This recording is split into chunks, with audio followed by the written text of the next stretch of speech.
Hello বন্ধুরা, তো কেমন আছো সবাই? আশা করছি সবাই খুব ভালো আছো। সবাইকে জানাই শুভ দীপাবলির শুভেচ্ছা। তো এই ভ্লগটা একদম আমি সকালবেলায় স্টার্ট করে দিয়েছি, আর আজকে হলো দিওয়ালির আগের দিন, আর এখন বাজে সকাল 5:20।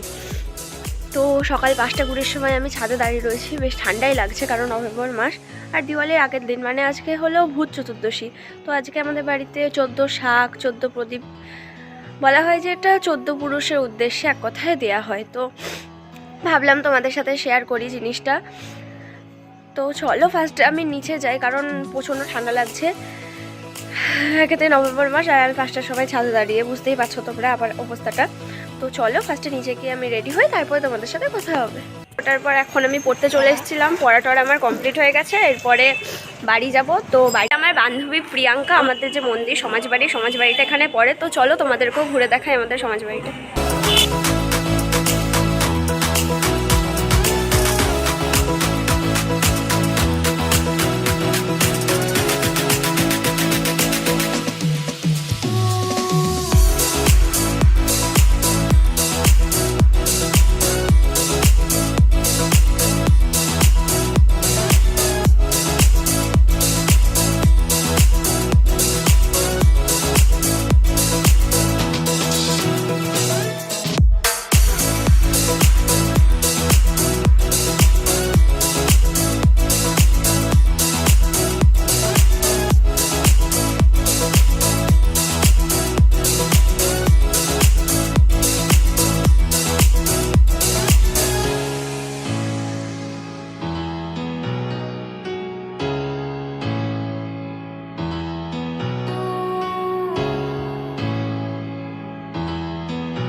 বিশেষ গুণ হলো কৃষ্ণকে এখানে রাধা রূপে পুজো করা হয়। মানে রাধা কৃষ্ণ যেমন অন্যান্য মন্দিরে রাধা আর কৃষ্ণ আলাদা, এখানে তেমন না, এখানে রাধা কৃষ্ণ একসাথে পুজো করা হয়।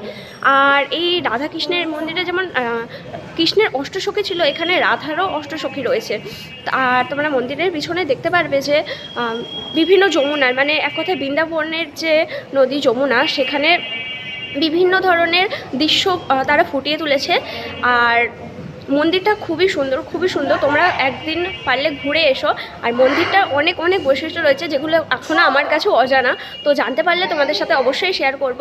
তো তোমরাও প্লিজ একদিন ঘুরতে এসো। মন্দিরটা খুবই সুন্দর, মন্দিরটা খুবই বড় মন্দিরটা। তো চলো এবার বাড়ি যাওয়া যাক কারণ অনেক দেরি হয়ে গেছে।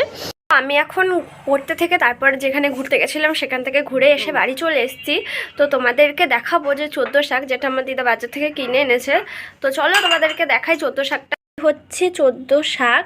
এখানে 14 রকমের শাক নেই, মানে বাজারে যেটা কিনতে পাওয়া যায় তারা 3-4 রকমের শাক দিয়েই ছেড়ে দেয়। এখানে বেশিরভাগ দেখতে পাচ্ছ লাল শাক, তো তারা কিছু শাক দিয়ে ছেড়ে দেয়। বলতে গেলে 14-র মধ্যে 4টে শাকও দেয় না। তো এটাই 14 শাক। এরপরে এটা রান্না করা হবে, তারপরে খাওয়া হবে। আমার দিদা রান্না করেছে 14 শাক, যেটার নাম। এবার এটা ভাত দিয়ে আমরা খাবো। পাশে আরও অন্যান্য ভাজা টাজা রয়েছে। তো চলো, আমাদের যে দেখালাম শাকটা, এটা দিয়ে এবার ভাত খাওয়া হবে। অন্যান্য অনেক রান্না হয়েছে, সেগুলো দিয়েও খাওয়া হবে। তো এবার সন্ধেবেলায় সন্ধে দেওয়ার সময় যেটা দেওয়া হয় 14 প্রদীপ, সেটা দেওয়া হবে। তো তোমাদের তখন দেখাবো। আর এই বাড়িতে যে একটা রিচুয়ালস আছে যে 14 প্রদীপ দেওয়ার সময় মাথায় পিঁড়ি নিয়ে দিতে হয়, যেটা বসার জন্য কাজে দেয় পিঁড়ি, ওটা মাথায় করে নিয়ে সারা বাড়িতে প্রদীপটা দিতে হয়। তো চলো সন্ধেবেলায় তোমাদের সাথে আবার দেখা হচ্ছে।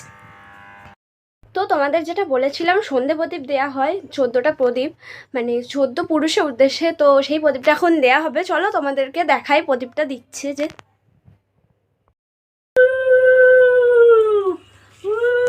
মাথা দিয়ে আয় নে আয় আয় বাইরে আয় তুমি মাথায় দাও, ফেলে দেবে। বাইরে নিয়ে আয় নিয়ে আয় বাইরে নিয়ে আয় নিয়ে আয় না চলো, তুমি চলো, নিয়ে চলো, মাথায় দাও। আচ্ছা না বাইরে মাথা দাও দে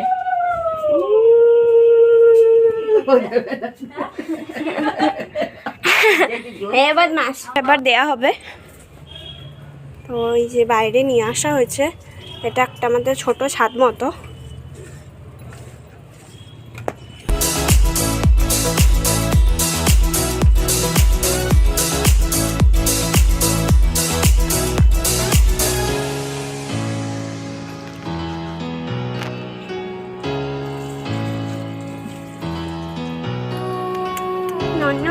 নন করছে।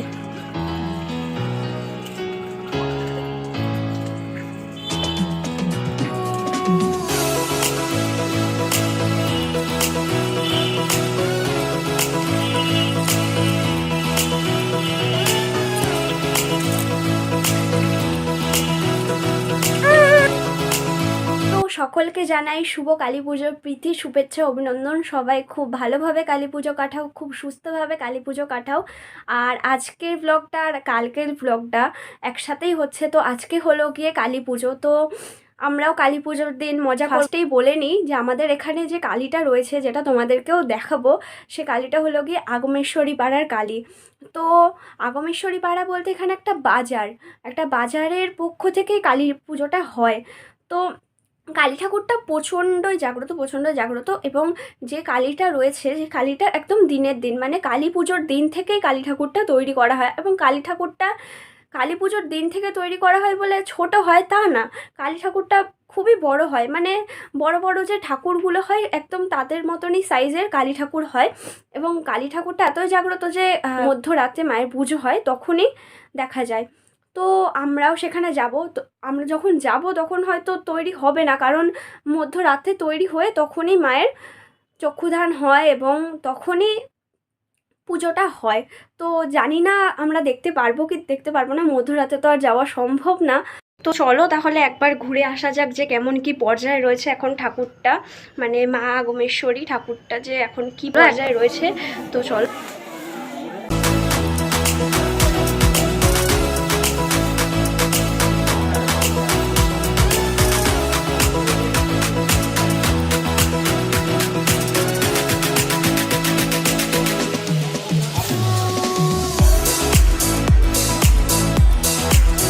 তো তোমরা দেখলেই যে ঠাকুরটা এখনও কমপ্লিট হয়নি।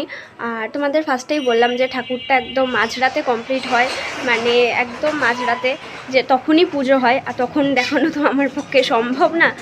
তো সন্ধ্যাবেলায় যতটুকুনি হবে তোমাদেরকে আবার দেখানোর চেষ্টা করব। তো চলো তোমাদের সাথে একবারে সন্ধ্যাবেলায় দেখা হচ্ছে। তো আমি এখন রেডি হয়ে গেছি এবং সন্ধ্যাবেলায় যেখানে আমাদের যাওয়ার কথা ছিল, যে আগমেশ্বরী মা বা আগমেশ্বরী কালী যেটা, তো চলো এখানে যাওয়া যাক। আর তোমাদেরকে যেমন দুপুরবেলা দেখিয়েছিলাম এখনও তেমনভাবে দেখাবো, এখনও পুরোটা কমপ্লিট হয়নি। তো যতটা কমপ্লিট হয়েছে তোমাদেরকে ততটাই দেখানোর চেষ্টা করব। তো চলো যাওয়া যাক।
দেখলেই যে ঠাকুরটা এখনও তৈরি হয়নি, এবার সেটা তৈরি হবে এবং রাত্রেবেলা পুজো হবে। তো তখন তো আসা আমার পক্ষে সম্ভব না, তো এতটাই তোমাদেরকে ঘুরে দেখালাম। তো চলো এরপর। তো আমরা এখন এখন ঠাকুর দেখে বাড়ি চলে এসেছি এবং ওখানে প্রচণ্ড ভিড় থাকায় তোমাদেরকে বলতে পারিনি। আসলে মূর্তিটি যিনি 400 থেকে 500 বছর আগে প্রতিষ্ঠাতা করেছিল তার নাম শ্রী কৃষ্ণনন্দ আগম বাগীশ। প্রথমে এটি ঘট রূপে পূজিত হতো, পরবর্তীকালে এটা মূর্তি রূপে পূজিত হয়। তো এইটুকুনি আমি জানি মূর্তিটার ব্যাপারে। তোমাদের যদি কাউরে দেখার ইচ্ছা থাকে তো তোমরা এবছর তো হবে না, পরের বছর এসে অবশ্যই দেখে যেও। তো দিওয়ালি বলে তো কথা, তো টুকটাক তো বাজি তো ফাটাতেই হবে, তো চলো বাজি ফাটাই।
আমি এখন ফ্রেশ হয়ে চলে এসেছি একবারে।